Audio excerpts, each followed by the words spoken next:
Whether you are into art or not, chances are high you've seen some of these artworks before, because today they are considered absolute masterpieces and treated like the very peak of human achievement. But when these works first appeared, they were called mistakes, disasters, jokes. So what we call a masterpiece today, back then it was often seen as a total failure. So why did these so-called disasters turn out to be icons? And maybe even more interesting, what are the secret superpowers of great artists when it comes to mistakes and failure that we can actually use in our own lives as well? Oh, and just to be clear, I'm totally making this video as self-therapy for my own messy relationship with failure.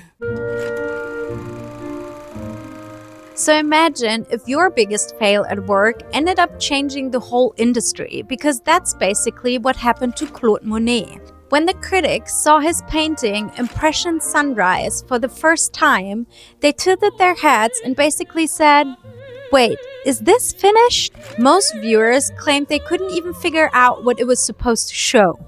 Art critic Louis Leroy famously even wrote, "Wallpaper in its embryonic state is more finished than this seascape." But little did they know, that so-called mistake didn't just survive the criticism, it gave one of the most important new movements in art history its name. Impressionism literally started with Monet daring to be different, even when everyone else thought he'd messed up. Innovations and big changes almost always get pushback at first. In the 90s, everyone knew that this thing called the internet will not survive anyway, right? Sometimes you're not wrong, you're just early. What I want to say is that you can't win everyone over, especially when you want to try something new. Sometimes you'll get criticism just because you're not doing what everyone expects. And I'm not saying you should ignore all criticism, but if you looked at it closely and your gut still tells you to keep going, maybe that's exactly what you should do. At the very least, you'll have a story that's more interesting than "I played it so safe that everyone was fine with it." Some paintings are designed to please. Edvard Munch's The Scream definitely wasn't. He once said, "I paint not what I see, but what I saw." And what he meant was that he didn't want to paint what was visible, but rather his lived memories. He wanted to paint the soul. And in this instance, his memories were anxiety, chaos, a kind of panic. So he painted it, loud, raw, and full of color that practically shrieks off the canvas. And what can I say? The world was not ready. Munch himself inscribed the words, "Can only have been painted by a madman," in a corner of the painting as a reaction to the strong criticism it got. Today we know that The Scream and Munch's approach was groundbreaking for the expressionist art movement that was all about expressing the artist's feelings rather than depicting the world realistically. Today, the painting is the ultimate symbol for emotion and vulnerability. Here's the thing about Munch and The Scream. It wasn't just about breaking the rules or being ahead of its time. It was about being radically honest, even when it made people uncomfortable. So it turns out, sometimes the gutsiest thing you can do is not to invent something new, but to show everyone exactly what's going on inside, even if it's the weird parts. Most of us, and I'm guilty as charged, spend a lot of energy trying to very carefully keep things under control, at work, in daily life, wherever. J.M.W. Turner, however, is the guy who pretty much turned chaos into an art form.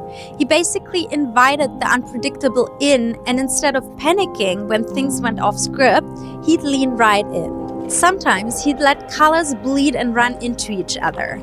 Contemporaries reported that Turner worked outdoors in all kinds of weather, which he did, according to legend, even in pouring rain, so the atmosphere could leave its direct mark on his paintings. There's also this very famous story that most likely is nothing more than a romantic myth, but is absolutely worth telling. It is said Turner even strapped himself to the mast of a ship during a storm, just to feel the atmosphere before painting it. Well, that is real dedication, I would say. Some of Turner's most famous works only exist because he let go of control. He actually made letting go a part of his whole process. He was willing to let the outcome depend on chance, on the quirks of his materials, even on total accidents. Now, what can we learn from that when we do not want to strap ourselves to a boat, you ask? The point is, chaos and surprise aren't just problems to solve.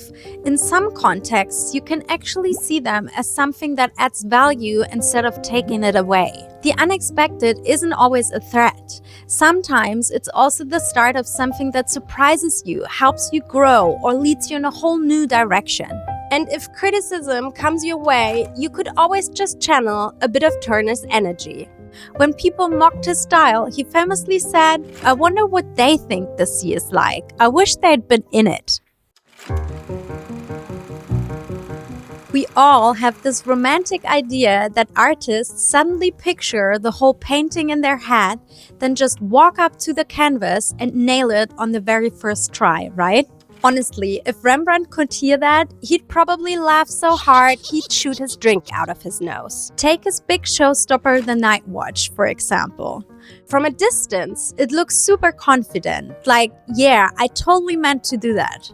But zoom in, or restore it a couple times, and you'll find a whole maze of revisions and changes. Over the centuries, researchers and restorers have discovered plenty of changes and tweaks beneath the surface. In 2019, the Rijksmuseum in Amsterdam started a massive restoration project of the painting called Operation Night Watch. Experts used X-rays, 3D scans, and even AI to examine the painting, which, to be honest, feels like a lot of effort just to prove Rembrandt was as indecisive as the rest of us. Well, they found a whole lot of changes. Feathers added and removed, swords and spears painted and erased, legs repositioned. You get the gist. The restorers say you can literally follow his creative changes layer by layer. What looks perfect in the end is often the product of a lot of changes, doubts, and experiments. So this masterpiece is actually a record of all the things Rembrandt didn't get right the first time. Mistakes and reworks aren't proof that you're getting it wrong. They're actually the raw material of progress. Now, you're probably saying, I've heard the progress isn't a straight line saying 1,000 times before. But if you're a bit like me, that never really changed the way you felt about making mistakes. I still thought they sucked. Nowadays, though, and I'm not saying I'm perfect at this at all, I try to stop avoiding mistakes at all costs and instead even expect them to arise. Because let's be honest, they will anyway. I try to see each wrong turn as part of the deal, not a disaster. Because those mistakes are also proof that I'm brave, that I'm trying and building something new, and that I'm giving myself room to grow. And I can tell you, this takes off a whole lot of the pressure. Ever left the house with your hair a mess and called it confidently a look? Gustave Courbet basically built his whole career on that vibe. In paintings like The Wave or The Painter's Studio, he left unfinished edges, rough brush marks, and thick layers of earlier paint clearly visible. Back in his day, critics saw this as careless, almost like he forgot to finish the job. But Courbet did it on purpose. He actually defended this way of painting and once famously said, "I have never seen an angel. Show me an angel and I will paint one." Insisting that he wanted to show truth and the real world as it is, even if that meant exposing imperfection. Today, what once looked careless is seen as radically honest and modern. Courbet's willingness to show his mistakes and unfinished edges is exactly what gives his work its authenticity and power.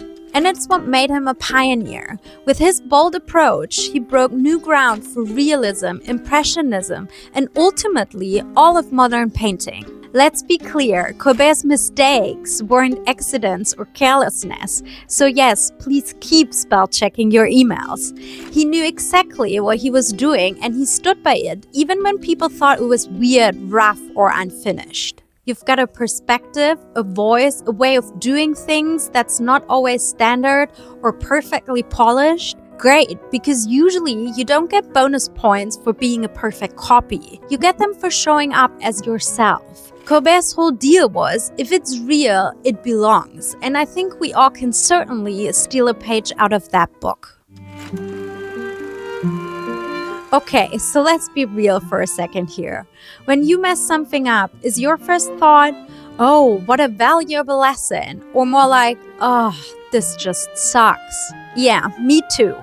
I'll be honest, I'm still learning to see failure as anything else but a disaster. But learning about those artists actually made me think twice. Not because failure is always heroic or cool, but because it's the only way to get to something real, honest, and new.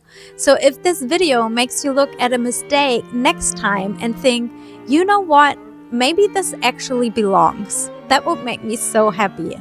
And if you want more art and more real life, don't forget to subscribe. See you next time.